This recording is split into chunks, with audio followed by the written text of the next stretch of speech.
Deus. Eu quero pensar com os irmãos hoje. Ah, sim, você já viu no boletim quem ia pregar seria a Isabela.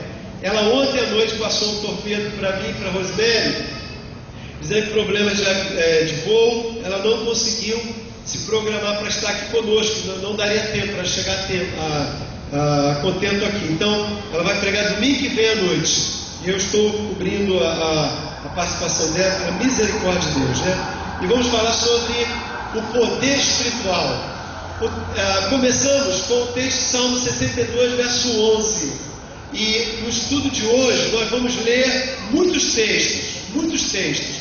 Você não vai precisar só abrir sua Bíblia, porque a tradução nós vamos usar que vai aparecer ali naquela tela ali, mas eu queria que você estivesse ao longo desse encontro, desse momento, focado no que a palavra de Deus vai falar para a gente. Inclusive o Mauro vai ter que estar acionado aí. Vamos ler Salmo 62, 11? Digamos: uma vez falou Deus, duas vezes tenho ouvido isto, que o poder pertence a Deus. Vamos repetir a frase final? Que o poder pertence a Deus. Todos nós, irmãos, de uma forma ou de outra, ou assumimos ou desejamos ocultamente em determinada situação ter poder. Ter poder. O poder é alguma coisa intrínseca, ou o desejo dele intrínseca do ser humano, porque nós estamos cercados de necessidades. As necessidades nos produzem em nós, nos induz, nos leva a desejar resolver essas situações. E as situações, elas precisam muitas vezes de um poder além do que nós já possuímos para resolvermos. Por isso, desejo de poder não é uma coisa dos ímpios. E não é uma coisa para a gente olhar como ruim ou negativa, mas uma coisa natural. Todos nós precisamos de poder para resolver algum problema. E eu quero então que você compartilhe agora com quem está do seu lado qual é o seu problema. Vamos lá? Pode falar, agora pode conversar. Daqui a pouco não vai poder mais não. Aproveita agora, hein? Vamos lá. Qual o seu problema? E aí? Qual o seu problema? Esse aqui pequenininho disse que não tem problema, né? Bênção. Qual é o seu problema?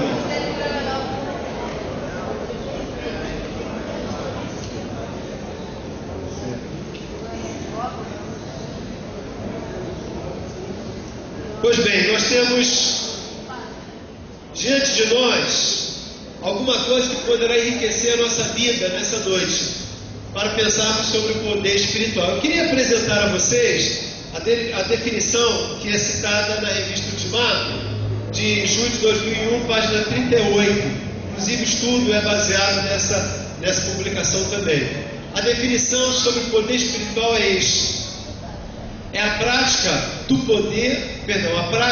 poder é a arte de se apropriar continuamente, por meio da fé, do poder de Deus, colocado à disposição do crente que reconhece suas tremendas limitações e deseja permanecer fiel a Deus e servi-lo de maneira abundante, na medida do seu chamado e dos seus dons. Então, o poder de Deus, ele é uma apropriação contínua, por meio da fé, colocado à disposição do crente para as suas limitações, quando ele permanece fiel na presença de Deus. O que me faz entender é que eu posso experimentar este poder de Deus, ele é acessível para mim e para todo aquele que nele crê. Vamos então destrinchar isso aí, pensando sobre o poder secular versus o poder espiritual. O poder secular e o poder espiritual. O poder secular, ele é claramente compreendido. Ontem à noite eu tive que tomar um remedinho, não estava me sentindo muito bem, e por conta disso liguei a televisão, já era 11 e tanto da noite, e estavam os camaradas lá assim, degladiando, né? Soco aqui, soco ali, chute, uma coisa assim, animalesca, né? Que hoje tem um tremendo ibope. Os caras, tipo eu e Jair, né? Tudo para, né? Tá rindo por quê, irmão? Faz uma poder assim, né? Os camaradas não são brincadeira, não, fortes ao extremo. Seria o que tipicamente chamaríamos de poder, Se aquele cara para na sua frente, eu duvido que você questionaria qualquer coisa da opinião dele, porque eles são, assim, o tipificar de alguma coisa poderosa. Uma pessoa que encosta perto de você ou passa por você com um carro de última geração, ele é poderoso nos nossos dias. Uma mulher extravagante, toda bela. Um homem cheiroso, extravagante, todo belo. Uma pessoa que demonstra muito poder financeiro, influência. Uma pessoa que talvez não seja tão rica assim, mas tem o poder da mídia aos seus pés. Essas pessoas claramente são identificadas como pessoas poderosas, que nós gostaríamos, por algumas vezes, de ter um pouco do seu prestígio, da sua força. Mas no sentido espiritual, esse poder se caracteriza pela reunião dos valores do reino de Deus e nutre-se pelo estreito relacionamento que você tenha com Deus. Ou seja, o homem, na visão espiritual, ele é poderoso. Ele é poderoso quando ele tem um estreito relacionamento com Deus, e esse estreito relacionamento se expressa através dos valores que o reino de Deus nos ensina. No sentido secular, poder depende então de posição social, status, dinheiro, etc. Mas no sentido espiritual, o poder depende de uma coisa muito clara: dependência de Deus. Paulo, quando ele cita esta expressão, ela nos, de 2 Coríntios capítulo 12, ela nos dá a entender de onde vem o poder espiritual. E agora eu vou pedir para as vozes femininas lerem esse texto. Ele começa ali e vai terminar no próximo slide. Vamos lá, as irmãs. E para que me não exaltasse,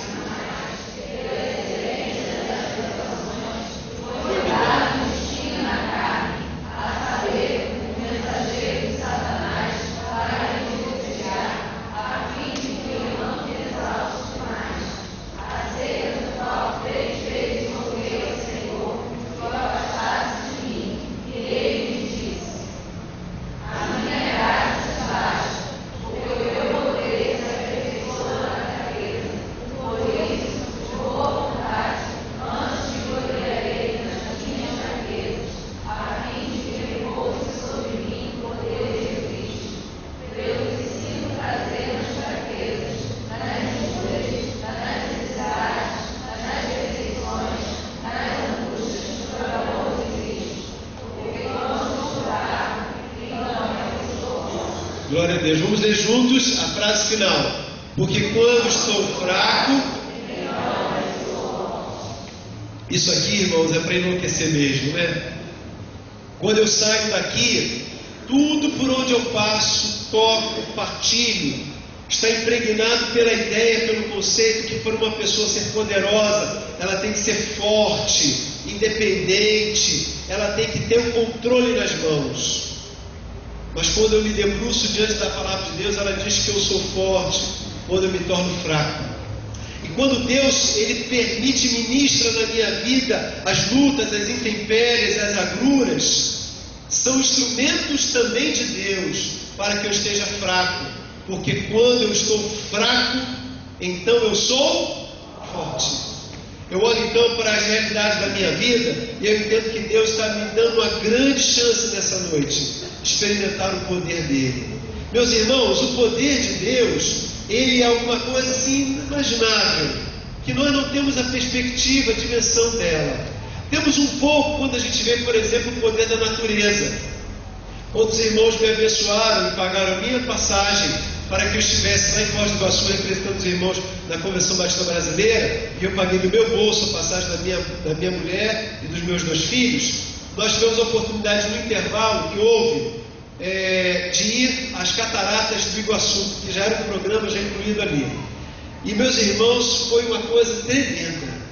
Ela estava com as águas baixas devido a um longo período seca. Mas havia, e há ali, os que já participaram daquele transcurso, aquele traslado, há uma ponte que passa no meio daquela aguaceira, e passa assim mais ou menos, acho que, sei lá, uns 400 metros de distância.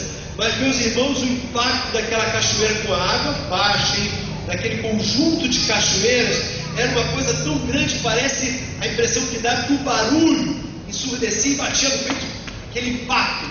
E numa dimensão 3D literal, chovia intensamente sobre todo mundo. Alguns tiveram a ação sem graça de botar uma capinha, né? Você vai falar assim: não, vamos secar para a gente se molhar bastante. E aí foi aquela festa, né? Irmãos, é de impressionar o poder da natureza, porque a gente se sente uma formiguinha, um átomo, nada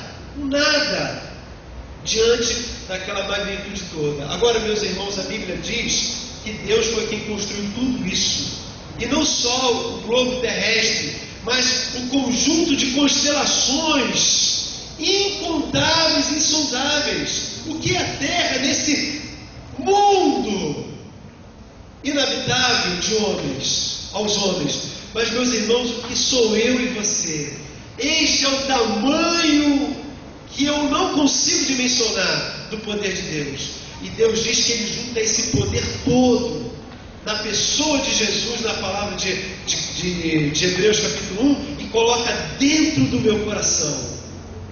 Você pode dar um glória a Deus por isso, irmão? Glória a Deus, porque é o poder de Deus, esse poder de Deus, que se aperfeiçoa no coração de quem se conhece fraco. Por isso, se você quer poder para pagar suas contas, poder para resolver os seus problemas pessoais, poder para equacionar a sua saúde, poder para driblar todas as angústias da sua alma, poder para vencer todas as aflições desse tempo, poder para poder ultrapassar todos os seus temores. Seja fraco diante do Senhor, prostre-se a Ele, renda-se a Ele, coloque-se diante dEle, porque é nesse ato que Ele diz que Ele vai aperfeiçoar o seu poder em nós. Agora a palavra fala mais sobre esse poder espiritual. A quem pertence o poder? Vamos ver? Agora os homens, uma vez, duas vezes, tenho ouvido isto, que o poder pertence a Deus. O poder pertence a Deus. Agora Mateus capítulo 6, verso 13, as irmãs.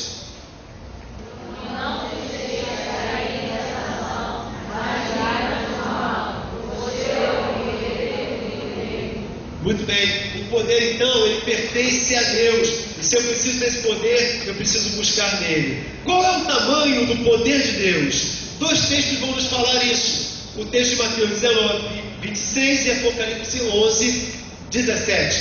De novo os homens, depois de novo as mulheres. Vamos lá? Jesus, fixando neles o olhar, respondeu: aos homens é isso impossível, mas a Deus tudo é possível. O tamanho do poder de Deus, irmãos, qual é?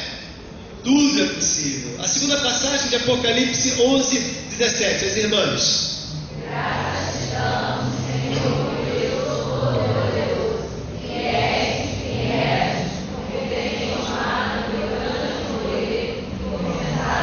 Glória a Deus. Ele tomou do seu grande poder e já começou a reinar. O reino dele já está estabelecido e já começa a reinar nas nossas vidas. Então eu quero que você lembre qual é o seu grande problema. E agora você contraste, por favor, com o tamanho do texto, que o texto está mencionando o tamanho do poder de Deus.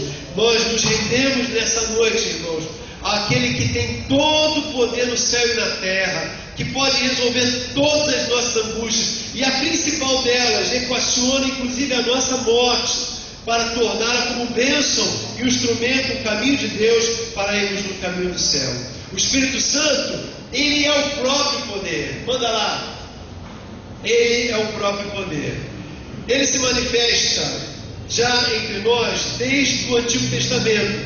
Porém, naquele tempo era uma manifestação para os reis, para os sacerdotes, para os profetas, porque não era a hora de Deus se manifestar como Espírito Santo. Era o tempo do Pai. O Pai, ele tem uma figura no Antigo Testamento como um criador, tal como um pai e uma mãe. Ele constitui o mundo, ele gera, tal como uma mãe gera e da dor do parto faz nascer então um bebê. Ele gera, constitui a terra. Depois ele constitui a história da humanidade, ele recomeça por duas vezes e finalmente agora em Abraão, ele começa não só uma nova geração, mas uma nova raça para se relacionar com ele. Esta raça chamada povo judeu não corresponde, não entende, não atende a sua missão, e ele então no Novo Testamento começa uma nova linhagem, que é então a igreja. Mas o Antigo Testamento é o tempo do Pai, mas Jesus estava lá e o Espírito Santo estava lá também. Mas agora, irmãos, com Joel capítulo 2, 28 cumprido, ou seja, na inauguração da igreja, o Espírito Santo desce sobre a igreja, inaugura a igreja.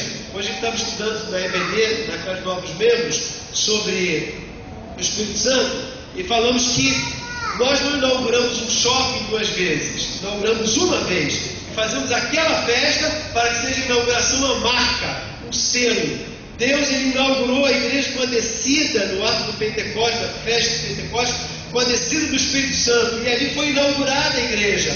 O Espírito Santo prometido em Joel veio democraticamente a todos os crentes, ou seja, hoje, irmão, todo aquele que crê em Jesus tem o Espírito Santo. Nenhum crente tem todos os dons. Graças a Deus por isso. E aí tem muita gente metida besta, né? Como também nenhum crente não tem nenhum dom. Pelo menos um sim tem. Graças a Deus também, porque ninguém precisa ficar borochô por aí, porque não tem o Espírito, não tem o dom do Espírito Santo. Tem todos nós. Ou temos esse ou aquele, mas é nessa diversidade então que nós vamos nos completar. Agora, onde se manifestará o Espírito Santo e o seu poder? Deus separou um lugar específico.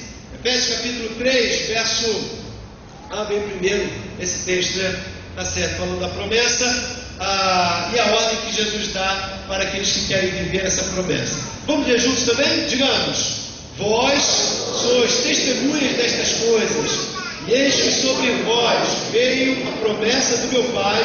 Ficai, porém, na cidade, até que do alto sejais revestidos de poder. A Bíblia está dizendo que Jesus ele nos ordenou a esperar até que aquilo se cumprisse. E meus irmãos, de fato se cumpriu. Jesus já havia nesse episódio de Lucas 24, 49, sido morto, ressuscitado, né?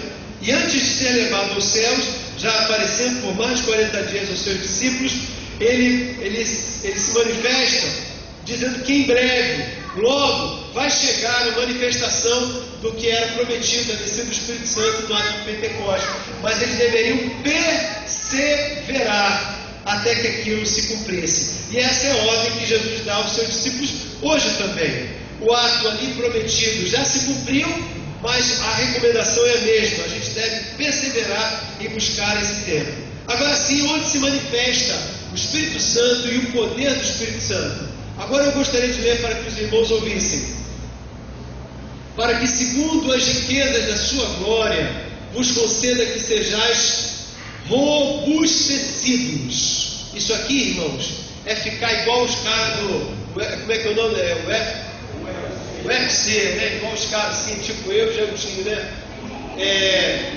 Para que, segundo as riquezas da sua glória, vos conceda que sejais robustecidos. Com o que, irmãos?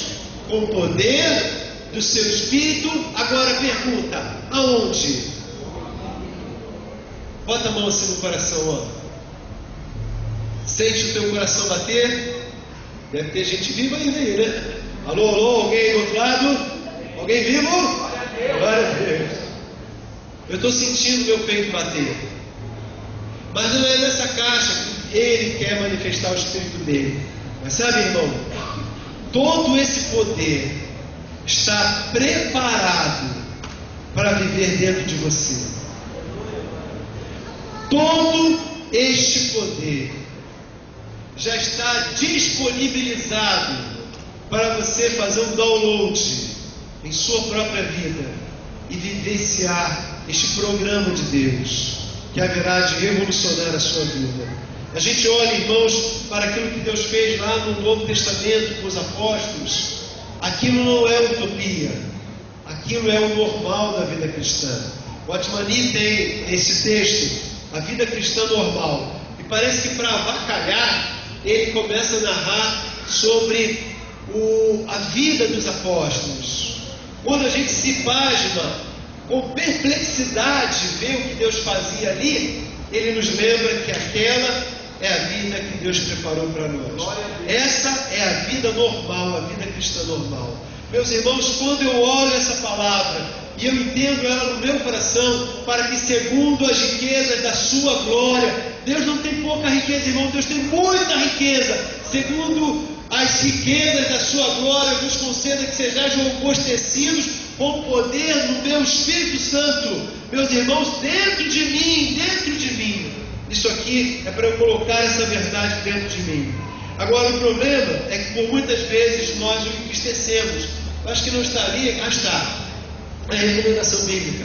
Eu vou pedir então que os nascidos de janeiro a junho leiam agora, vamos juntos? E não entristeçais o Espírito Santo de Deus, no qual foste selado para o dia da redenção. Toda amargura, e cólera, e ira, e gritaria, e blasfêmias sejam tiradas de dentro de vós, bem como toda malícia. A razão de que para nós termos esperança é que Ele nos prometeu. Está igual você pegar o mouse e clicar ali, e aquilo vai acontecer. Porém, nós temos um antivírus dentro de nós, que se chama pecado, que impede o download de Deus dentro de nós desse programa, que Ele preparou para cada um de nós. Meus irmãos, o pecado é exatamente aquilo que entristece não somente a Deus, mas ao crente que tem o Espírito Santo. Quando nós cometemos algum pecado, algum delito, e Ele por instrumentos próprios nos alerta, nos toca, nos avisa, isso são caminhos que Deus está usando para que nós saiamos daquele caminho. E provavelmente hoje o Espírito Santo de Deus esteja falando que nós devemos sair desse caminho, nos alertando. Como é que Deus faz isso? Deus faz isso através de uma pregação como essa. Quando eu leio a palavra de Deus, quando eu ouço um cântico que não era nem programado ao meu pensamento, mas que Deus me faz despertar, perceber que aquela palavra fala ao meu coração. E eu sou chamado a abrir mão e abandonar aquele pecado. A Bíblia ela nos ensina que Deus faz isso também através de um sonho, através de uma pregação, através de um ímpio. Ele faz isso. Agora, meus irmãos, às vezes o crente ele fica empedernido, endurecido, e Deus fala. O crente ouve e não obedece. Então, Deus tem saídas drásticas. As saídas drásticas. Há um estudo, eu a qualquer dia vou compartilhar com os irmãos, intitulado Quanto mais oculto, mais público, para dizer que nada está oculto aos olhos de Deus. E por mais religiosos que nós sejamos, Deus continua vendo a tudo. A tudo. Por isso Ele em alguns momentos vai usar um escândalo, uma dor, às vezes um Natan, que pode ser a esposa, pode ser o marido, para denunciar, para mostrar, para machucar, doer. E às vezes, irmãos, isso parece um verbo de Deus e dói demais. Tudo porque, lá no início, quando era possível tratar com arrependimento e uma atitude séria, convicta, decisiva de abandono daquele pecado, nós não fizemos. Então, por conta disso, a coisa avança, e o poder que quer se aperfeiçoar na nossa fraqueza, ali no homem interior, não pode acontecer, porque o pecado está entristecendo, abafando, neutralizando, podando a ação de Deus. Mas Ele nos ama tanto que Ele vai usar de todos os possíveis caminhos para poder nos chamar e nos trazer à tona, alerta ao chamamento. Por que Deus nos dá essa chance, irmãos? Por que Deus nos dá a oportunidade de vencer o pecado e experimentarmos o poder dele? Por algumas razões que os textos nos mostrarão também. Ele me dá a oportunidade não para que eu seja poderoso. Assim como o mundo secular tem entendido errado o conceito de poder, pensado que é no status, no dinheiro, etc. Nós, no mundo evangélico, na geração dessa igreja evangélica brasileira, a qual nós estamos inseridos, também tem entendido errado. Por muitas vezes nós julgamos que o poder espiritual vai vir por fazermos a obra dele. Mas não, irmãos. Eu posso limpar o chão da igreja, eu posso pintar as paredes da igreja, eu posso fazer tudo pela igreja. Isso não me trará poder espiritual. Também nos enganamos quando não só pensamos que o poder espiritual virá por fazer as coisas, mas por pertencer aos grupos. Também ser membro da igreja não nos dá poder espiritual. Muito menos, irmãos, quando nós temos essa base como experiência familiar. Porque meu pai é crente, porque minha mãe é da igreja, porque o meu filho, a minha família inteira está na igreja. O meu pai, irmãos, ele foi para o céu. Essa é a minha grande expectativa, quando chegar no céu, beijar, ver o meu velho de novo. A Bíblia diz que nós não vamos reconhecer, mas papai do céu vai me quebrar esse galho, vai me dar esse privilégio, né? Ele é camarada dessa. Papai foi a vida toda orgulhoso de que o filho é pastor, minha filha mais velha é líder da igreja, a minha filha também é, minha mulher, minha sogra, todos são da igreja. E quando a gente perguntava, e você, pai? Aí ele dizia assim, eu sou amigo de vocês. Era um ótimo católico, com um pezinho no espiritismo também, e bebia a pinga dele às vezes, só socialmente, né? Mas é um cara, gente boa demais. Até que papai teve que viver uma doença brava, foi consumida a sua vida em menos de 6 meses, e naquele tempo, papai ouviu o Evangelho e aceitou o Evangelho. A gente brinca em casa dizendo que papai foi com cheio de fumaça, irmão. Foi para o céu assim, meio mal cheiroso, né? Porque passou perto, quase perdeu a grande chance da vida dele. Ser filho, melhor, ser pai de uma família inteira da igreja não dá poder espiritual. Eu conheço crentes, irmãos, que se orgulham. Eu sou da igreja batista ou de outra denominação há 40 e tantos anos, pastor. Tipo assim, não se mete comigo, né? Eu sou o cara, eu sou a coroa, o garoto. Isso não dá poder. Não dá poder. Eu tenho visto irmãos crentes de 3 anos de vida cristã com mais fruto, com alegria, com o poder do Espírito Santo, vibrando igual uma criança diante do Senhor. Sabe, irmãos, esse texto, ele é confrontativo. Ele é desafiador para mim e para você, porque eu tenho que parar e pensar que tipo de crente eu tenho sido conduzido, tem me conduzido como que tipo de crente. Esse texto, então, que a gente vai ler agora, Gálatas capítulo 5:16, vai nos convidar, vai nos fazer entender o porquê de Deus nos dar isso. Digo, porém, andai pelo Espírito, e não a vez de cumprir a cobiça da carne. Deus te dá o poder do Espírito Santo para você fazer o que você não consegue fazer. O que cantar no coro não dá poder. O que frequentar a igreja não dá poder. Dizimar não dá poder. Nada que eu faça me dá poder para vencer uma coisa: a minha cobiça e o meu pecado. Mas, meus irmãos, quando eu ando no Espírito, eu tenho poder para vencer a cobiça. Sabe o que é cobiça? É babar, é desejar, é ansiar com a alma aquilo que nos leva para longe de Deus. Só tem uma coisa que eu poderei fazer para vencer isso.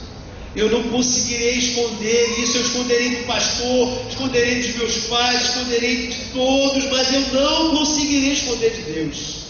E Ele diz para você hoje: Ele te vê nu, Ele te vê por completo. Só tem uma coisa para fazer. Eu te dou esse poder. Eu te dou esse poder para você andar. Porque quando você andar no Espírito, você vai vencer o que você não consegue sozinho.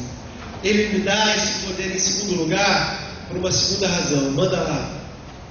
Ele me dá esse poder para eu fazer isso. Recebereis poder ao descer sobre vós o Espírito Santo, e ser-me-eis testemunhas, tanto em Jerusalém, como em toda a Judéia, Samaria, até os confins da terra. Sua vida, irmão, vai propagar a palavra por todos os confins da terra. Sua vida será uma bênção. Quem chegar perto de você vai sentir cheiro de Jesus, não vai sentir cheiro de coisa nojenta, não vai sentir cheiro de coisas levianas, malignas, vai ver a glória de Deus na sua vida. Quem conviver com você, mesmo que você não fale, todos vão ver Jesus, todos vão ver Jesus. Lembram-se, irmãos, quando aqueles homens olharam para Pedro, estava lá no pátio de Caifás, a fogueira estava acesa, entreolharam e apontaram para ele. Aquela mulher disse: tu estiveste com Jesus. Porque Pedro não estava andando no Espírito, ele negou. Até que na terceira vez, diz a palavra que entre o braseiro cruzou o olhar de um lado, o olhar de Pedro, e do outro lado, o olhar de Jesus. Quando ele reconheceu que o galo cantou, conforme havia sido proferido, que ele o negaria também. Glória a Deus que Deus preparou um novo braseiro. Agora Pedro está na praia. Em Tiberíades, ele prepara uma fogueirinha porque acha que vai voltar às redes, porque o seu Senhor morrera e o seu sonho acabara. Ele então vai pescar. Jesus ressurreto aparece, chama-os, pega do peixe, prepara uma comida especial para eles, oferece especialmente para Pedro e pergunta de novo diante daquele braseiro: Pedro, tu me amas? E ele disse: Senhor, tu sabes que te amo. E quando ele disse aquilo pela terceira vez, o Senhor lhe restituiu a missão: recebereis o poder ao descer sobre vós o Espírito Santo, sereis minhas testemunhas. Meu irmão, o braseiro, o fogo de Deus está aqui hoje. Mesmo que ontem eu tenha negado, tenha abandonado, tenha envergonhado seu nome, com a minha vida eu tenha humilhado o Evangelho, o fogo de Deus, a brasa de Deus, a virtude do poder do Espírito Santo de Deus está aqui, para que se eu de novo olhar para Ele, Ele também vai me perdoar. Não só Galatas capítulo 5 e Atos capítulo 1 nos falam, mas o último texto vai falar sobre o desajuste e a renovação. Segura um pouquinho, irmão. Nossa vida cristã, irmãos, ela é composta a todo momento. Seria um ato infantil negar isso. Todo momento a nossa vida cristã é composta de desajustes. O desajuste é a desarrumação de alguma coisa que está estabelecida, mas por alguma coisa ela sai da ordem. Às vezes voluntariamente, às vezes intuitivamente, às vezes fora da nossa situação, do nosso poder de resolver. São situações que trazem a mágoa no nosso coração, que trazem medo, temor, etc. Não importa se o instante que eu viva esteja sendo marcado por um desajuste, determinado desajuste da minha vida. O bonito é que a vida cristã compõe-se também das renovações. E assim como eu citei de Pedro, que pôde se reajustar, se renovar diante do Senhor, essa é a nossa oportunidade também. Porque a vida cristã, ela é promovida em meio a desajustes espirituais. E só pela renovação é que sobreviveremos espiritualmente e realizaremos a sua obra. Agora a pergunta é: como obter isso? Eis a resposta. Vamos ler juntos? Buscai ao Senhor e a sua força. Buscai continuamente. É assim, irmão. É simples assim. E é só assim. Quando eu boto a boca no pó e eu reconheço que Ele ainda é Deus amoroso para me perdoar, Jeremias fica com todas as razões. Ponha a tua boca no pó. Talvez ainda haja solução. Ele está aqui. Ele está dizendo: eu te dou todo o poder do céu e da terra. Eu te dou. Basta você pagar o preço. É colocar a tua boca no pó e buscar o Senhor continuamente. Ele pode, irmãos. Ele quer.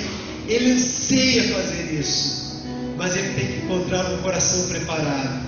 Para eu dar do Espírito, eu tenho que rejeitar e abandonar a obra da carne.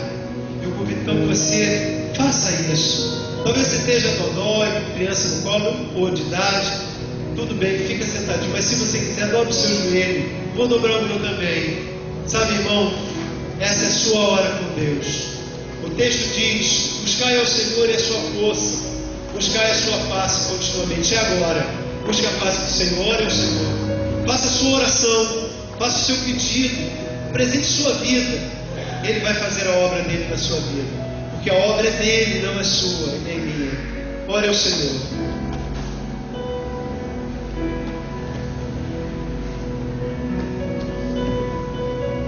Fale com Ele.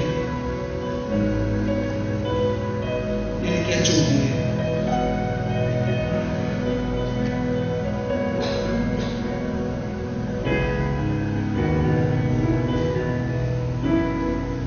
Buscar-me-eis, me achareis, quando me buscardes todo o vosso coração.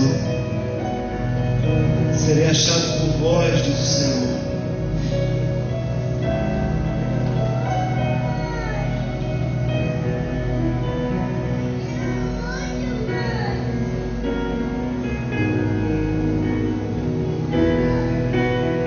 Irmão, não deixe passar essa chance. Verdadeiramente o Todo-Poderoso está aqui. O que faz o seu coração gemer e tremer, Ele pode fazer por você. Clame ao Senhor, peça a Ele, e Ele vai fazer. Quando você colocar tudo diante do Senhor, Ele vai fazer. Ele prometeu e Ele há de cumprir. Senhor Jesus, esteja recolhendo nos céus nossas lágrimas, nossa súplica, o gemer do teu povo, os temores, as expectativas. Ó Senhor, recolhe isso como um aroma suave que agrade a Ti, na medida do querer, da sinceridade, da entrega. Faz, Senhor, Shekinah da Tua glória sobre essa vida. Manifesta o Teu poder, Senhor, a Tua glória, o Teu perdão, a Tua restauração. Ó Senhor, faz a Tua operação agora. E nós te daremos toda a honra e toda a glória, Senhor, toda a glória para Ti. Faz nos levantar para andar no Espírito, Senhor, andar na Tua presença, para termos força para rejeitarmos toda impureza, toda maledicência, toda indignidade para o crente em Jesus. Toda tristeza, Senhor, seja tirada também. Que o Teu Espírito produza agora uma profunda alegria, senso de um coração perdoado, restaurado e erguido para a honra e glória do Teu nome, Senhor. E que como uma nova criatura, Senhor, nós andemos cheios do Teu Espírito Santo, Senhor. Andemos em novidade de vida, arrancados das obras das trevas e vivendo no reino da luz de Jesus, Senhor. E que essa vida poderosa seja marcada, Senhor, para todo sempre, nessa semana, em toda a nossa vida. Que quando nós andarmos por becos, baladas, avenidas, ruas, estradas, por todos os lugares, Senhor, as pessoas vejam a Tua doce presença em nós. E que, ó Deus, o Teu poder, Senhor, o Teu poder seja marcado em nossas vidas. E nós pedimos isso, Senhor, para a honra e para a glória do Teu nome. Em nome de Jesus, Senhor. Amém.